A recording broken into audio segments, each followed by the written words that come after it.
बलरामपुर में आतंकी अबू यूसुफ को पुलिस वापस दिल्ली लेकर पहुंची है। अबू की निशानदेही पर 4 से 5 लोगों को किया गया गिरफ्तार। यूसुफ के पिता को गांधीनगर उतरौला से उठाया गया है। ओपिन का भतीजा फारूक भी गांधीनगर से उठाया गया है। आतंकी अबू यूसुफ बड़े हमले की रच रहा था साजिश।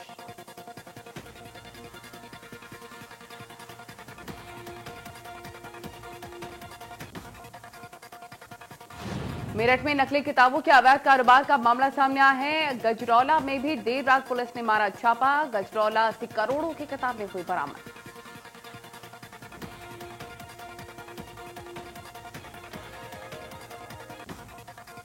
मेरठ में एनसीईआरटी की फर्जी किताबों के मामले में बीजेपी महानगर उपाध्यक्ष सुनील गुप्ता पर घिरी गाज पार्टी से सुनील गुप्ता को किया गया निलंबित। बीजेपी महानगर अध्यक्ष मुकेश सिंघल ने भी निलंबित किया है।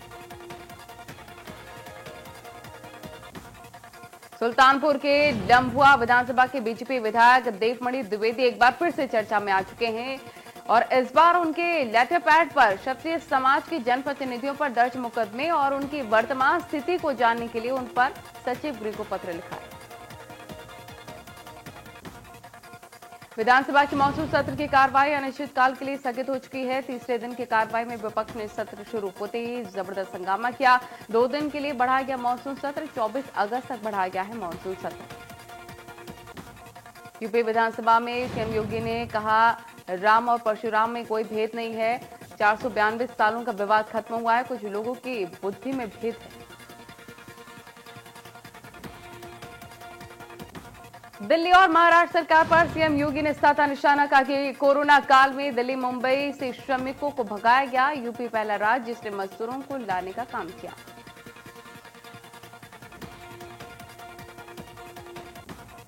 पूर्व वित्त सचिव राजीव कुमार अगला चुनाव आयुक्त नियुक्त और 1 सितंबर से अपना पदभार संभालेंगे। राजीव कुमार 1984 बैच के झारखंड कैडर के आईएएस अधिकारी हैं। राजीव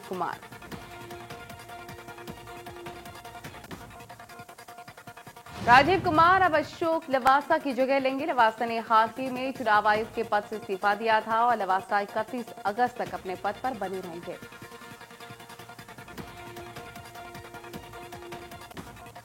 यूपी के कई जिलों में यूरिया की कालाबाजारी, किसानों को नहीं मिल पा रही है खाद। प्रियंका गांधी ने योगी सरकार पर बोला हमला। कहा कि यूपी में यूरिया घोटाला। इंडिया न्यूज की खबर का बड़ा असर। खाद की कालाबाजारी के खिलाफ सरकार सख्त। मामले में सीएम योगी ने लिया संज्ञान।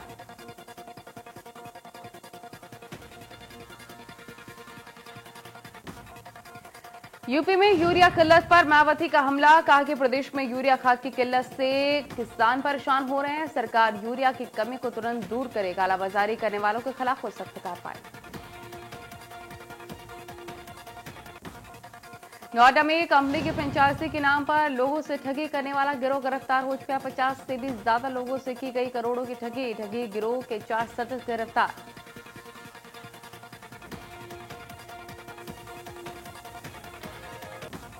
प्रयागराज के सुराम ब्लॉक के होलागढ़ के एक गांव में लेखपाल का वीडियो वायरल हुआ है जिसमें वो सरकारी भूमि नापने का पैसा लेते हुए दिखाई दे रहा है। पैसा लेने वाला भी गिड़गिड़ाते हुए उनसे अपने काम को पूरा करने के लिए अनुरोध करता सुनाई पड़ रहा है।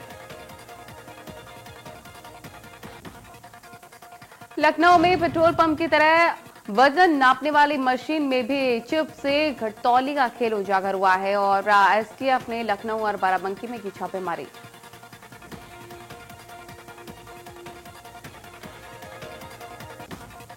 फिरोजाबाद में विद्युत विभाग की बड़ी लापरवाही आई सामने। मजदूर की मौत के बाद गुस्साए मजदूरों ने जमकर हंगामा काटा है। विद्युत विभाग में हंगामे के बाद अधिकारी ऑफिस बंद कर गाड़ियां लेकर भागते हुए नजर आए।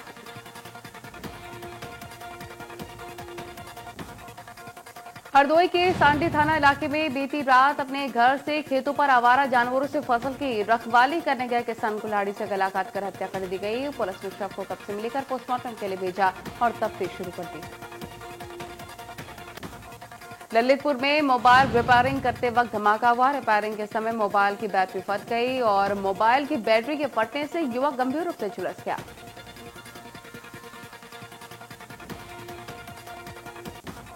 सुल्तानपुर में जिला हॉस्पिटल में जौनपुर के रहने वाले दंपति के पोते की मौत के बाद एम्बुलेंस नहीं मिली। एम्बुलेंस के लिए दंपति दौड़ते रहे, लेकिन स्वास्थ्य कर्मियों पर कोई असर नहीं पड़ा।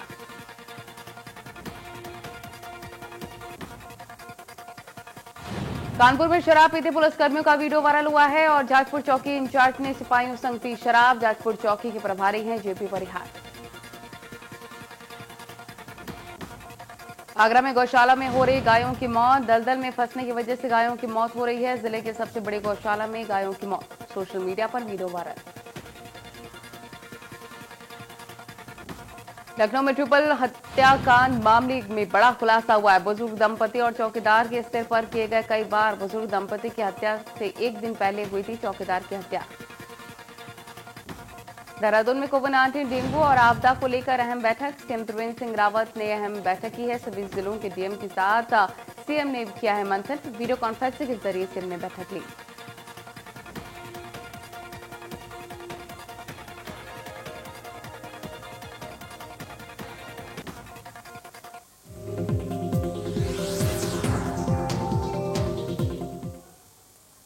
चलिए, प्रदेश की 25 बड़ी खबरों के बाद बुलेटिन की शुरुआत इस वक्त की बड़ी खबर के साथ। खबर बलरामपुर से, जहां पर आतंकी अबू यूसुफ को वापस दिल्ली लेकर आई है पुलिस और अबू के निशानदेही पर 4 से 5 लोगों को गिरफ्तार किया गया है। यूसुफ के पिता को गांधीनगर उतरौला से उठाया गया है और मोबिन का भतीजा फारूक भी गांधीनगर से उठाया गया। बड़े हमले की रच रहा था साजिश आतंकी अबू यूसुफ। बड़ी खबर आपको बता रहे हैं, इस वक्त की बड़ी खबर आपके टेलीविजन स्क्रीन पर हम आपको दिखा रहे हैं, जहां पर बड़े हमले की ये साजिश रच रहा था, जिसको पकड़ा गया है। बलरामपुर से इस वक्त की बड़ी खबर और छापेमारी लगातार जारी है। कई और अहम खुलासे भी इसमें हो सकते हैं। अबू के निशानदेही पर 4 से 5 लोगों को गिरफ्तार भी अब तक किया जा चुका है। तो दिल्ली से पकड़ा गया आईएसआईएस आतंकी 8 दिन के रिमांड पर भेजा गया है और यूपी का रहने वाला बताया जा रहा है अबू यूसुफ खान। और अपडेट इस पूरे मामले पर आप तक हम पहुंचा रहे हैं। इस वक्त की बड़ी खबर आपको बता रहे हैं, जहां पर दिल्ली में गिरफ्तार किए गए आईएसआईएस के संदिग्ध आतंकवादी अबू यूसुफ को आतंकवाद विरोध दस्ते यानी कि एटीएस की एक टीम शनिवार शाम पूछताछ के लिए बलरामपुर लेकर आई और पुलिस ने सुरक्षा कारणों से पूरे गांव में किसी भी बाहरी लोगों के आने जाने पर रोक भी लगा दी थी। किसी को भी आने जाने नहीं दिया जा रहा है। पूछताछ लगातार जारी है और निशानदेही पर 4 से 5 को गिरफ्तार किया गया है। पुलिस अधिकारियों ने बताया है कि अबू यूसुफ को उसके गांव और अन्य स्थानों पर ले जाकर उसके संपर्कों के बारे में भी जांच पड़ताल जारी है।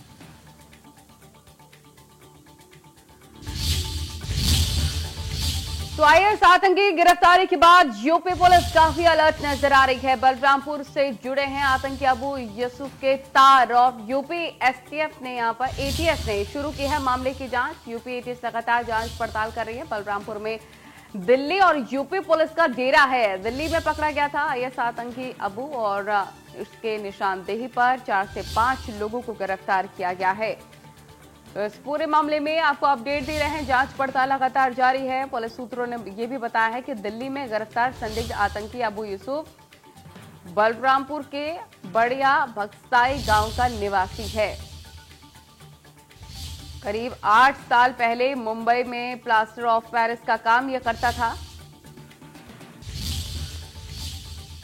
तो दिल्ली में आईएसआईएस आतंकी की गिरफ्तारी के बाद उत्तर प्रदेश के सभी जिलों को हाई अलर्ट जारी कर दिया गया है और प्रदेश के डीजीपी हितेश चंद्र अवस्थी ने यूपी के सभी एसएसपी और सुरक्षा एजेंसी को अलर्ट रहने के निर्देश दिए हैं।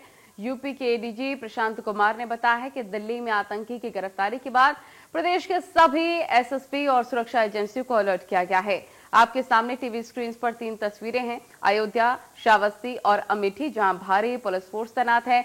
गाड़ियों की चेकिंग हो रही है। आने जाने वालों पर कड़ी निगरानी रखी जा रही है। ये 3 तस्वीरों के माध्यम से आप समझ सकते हैं किस तरह से सुरक्षा को और ज्यादा बढ़ा दिया गया है। श्रावस्ती में, अयोध्या में और अमेठी में भी हाई अलर्ट जारी हो चुका है।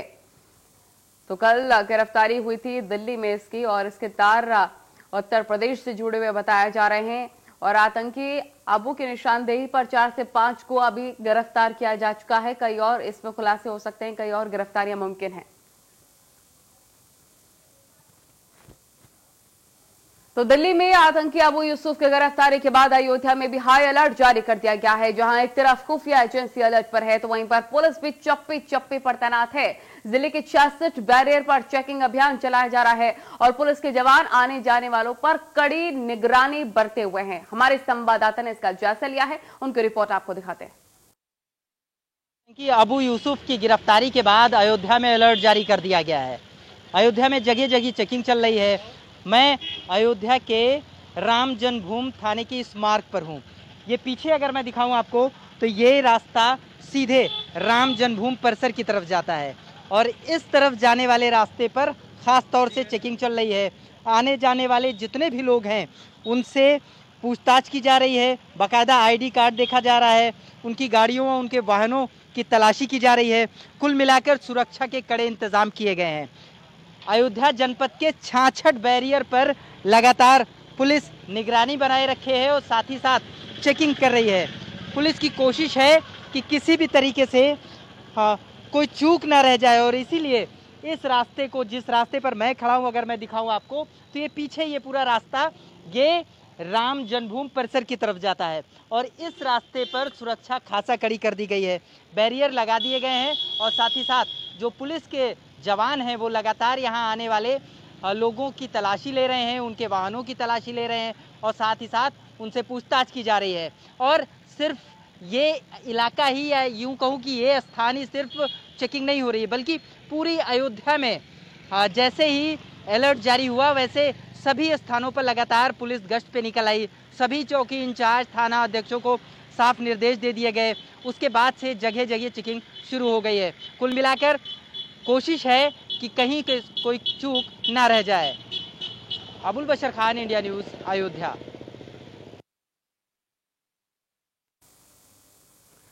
तो हमारे साथ अबुल बशर अयोध्या से और रवि लखनऊ से तमाम जानकारी के साथ जुड़ गए हैं। सबसे पहले रुख अबुल बशर का कर लेते हैं, जिनकी रिपोर्ट हम आपको दिखा रहे थे। अबुल बशर, आपके हम रिपोर्ट देख रहे थे और इसी के साथ कई और खुलासे भी हो सकते हैं। अयोध्या में भी सुरक्षा को और ज्यादा मुस्तैद कर दिया गया है, क्या कुछ अभी फिलहाल अपडेट्स मिल रहे हैं?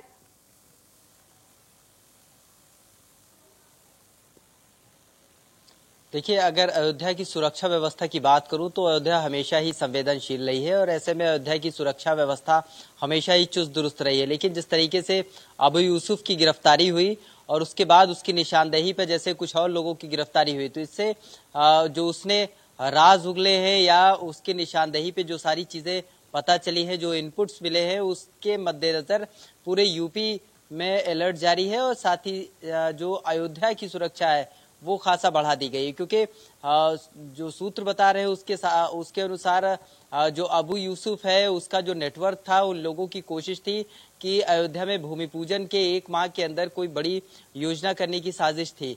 हालांकि वो साजिश नाकाम हो चुकी है क्योंकि अबू यूसुफ गिरफ्तार हो चुका है। उसका जो नेटवर्क है उसको खंगाला जा रहा है। उसके नेटवर्क में कितने लोग थे, उसका नेटवर्क कहां कहां फैला था, कौन कौन लोग काम कर रहे थे, इन सारी चीजों को लेकर यूपी एटीएस लगी हुई है और लगातार जगह जगह छापेमारी कर रही है। लगातार जो निशानदेही पर उसके अबू यूसुफ के निशानदेही पे जो इनपुट्स मिल रहे हैं वो खासा अहम है और इसी को लेकर अयोध्या की सुरक्षा कड़ी की गई है।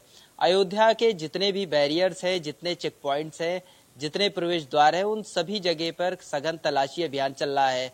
साथ ही जो अयोध्या का जो प्रवेश मार्ग के अलावा अगर अयोध्या राम जन्मभूमि परिसर की तरफ जाने वाला जो मार्ग है, वहां की सुरक्षा काफी कड़ी है। जो जवान है उन लोगों की ड्यूटी इस तरीके से मुस्तैद की गई है कि कोई भी आने वाले शख्स को बिना अनुमति के अंदर नहीं आने दिया जा रहा है। यानी उनके पास या तो उस जोन में जाने की परमिशन हो या फिर कोई कार्ड हो। इस तरीके से कुल मिलाकर जो अयोध्या की जो सीमा ही नहीं बल्कि अयोध्या के अंदर और खास तौर से राम जन्मभूमि परिसर की तरफ जाने वाले मार्ग को काफी सुरक्षा घेरा काफी कड़ा किया गया है। वो सिर्फ और सिर्फ इसलिए क्योंकि अबू यूसुफ गिरफ्तार हुआ है। जाहिर सी बात है यूपी एटीएस को खासा इनपुट्स भी मिले हैं। अब देखने वाली बात ये होगी कि यूसुफ की गिरफ्तारी के बाद और उसकी निशानदेही पर जो लगातार गिरफ्तारियां हो रही हैं, उससे जो इनपुट्स मिले हैं उसका नेटवर्क कितना बड़ा रहा है और इनसे क्या क्या खुलासे हो सकते हैं और कौन कौन सी सारी चीजें आतंकी गतिविधियों का क्या क्या खुलासा हो सकता है, आने वाले वक्त में पता चलेगा। हमारे साथ रवि भी लखनऊ से जुड़े हुए हैं। रवि, क्योंकि ये जो आतंकी था घर से निकला था ये बोलकर कि वो लखनऊ जा रहा है रिश्तेदार का इलाज करवाने के लिए, तो लखनऊ से क्या इनपुट्स मिल रहे हैं?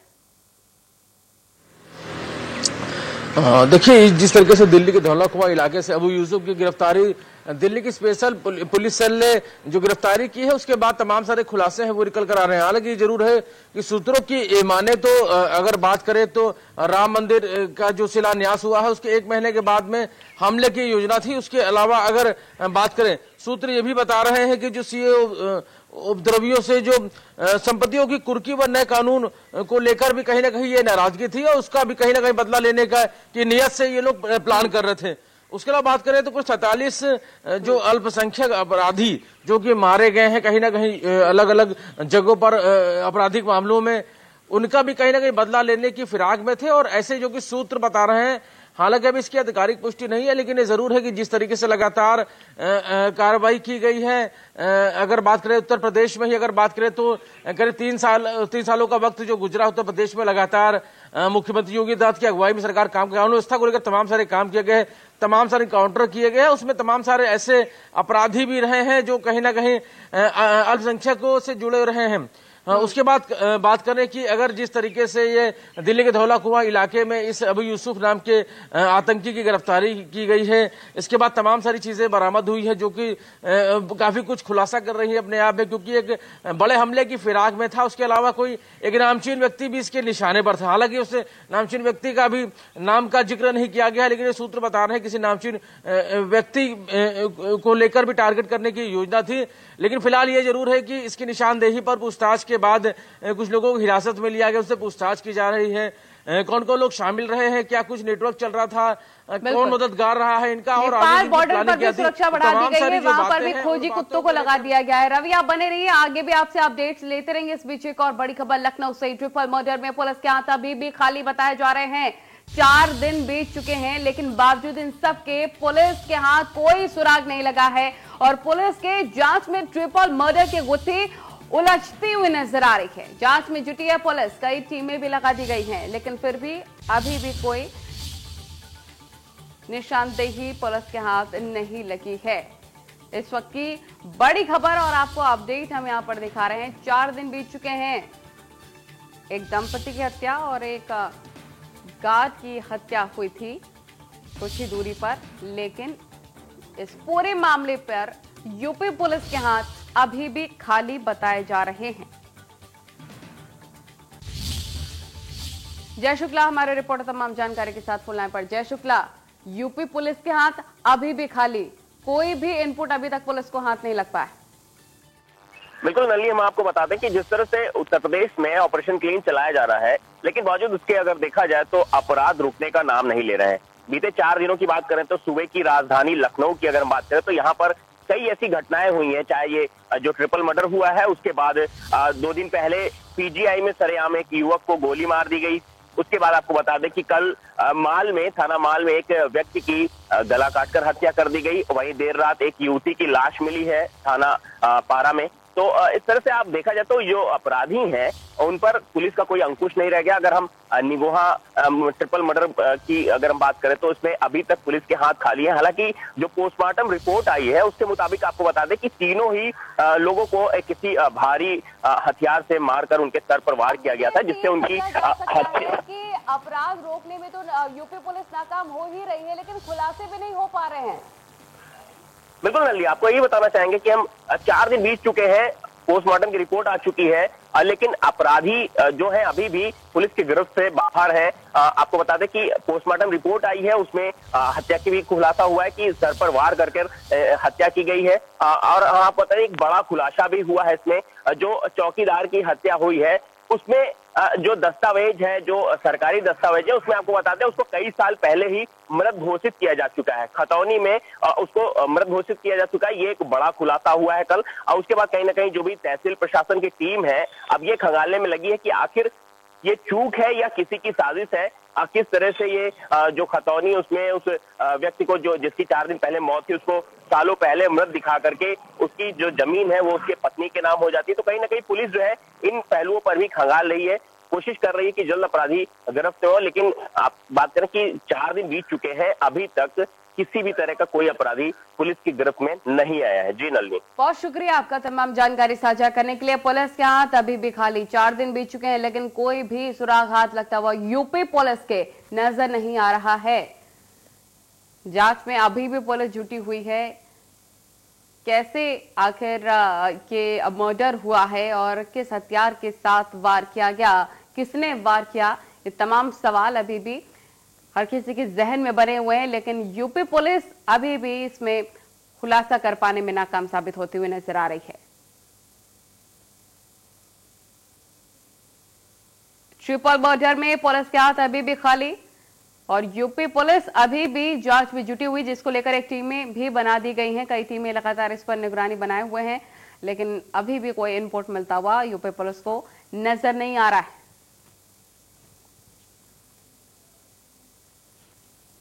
तो 4 दिन बीत चुके हैं ट्रिपल मर्डर को, लेकिन अभी भी यूपी पुलिस के हाथ खाली।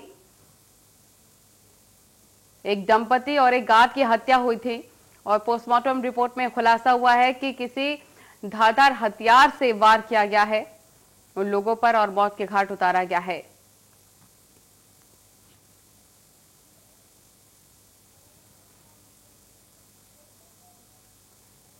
पुलिस लगातार जांच पड़ताल कर रही है। इस पूरे मामले में गुत्थी सुलझने के बजाय और उलझती हुई नजर आ रही है। तो यूपी पुलिस लगातार छानबीन कर रही है। चौथे दिन भी कोई इनपुट नहीं मिल पा रहा है यूपी पुलिस के हाथ।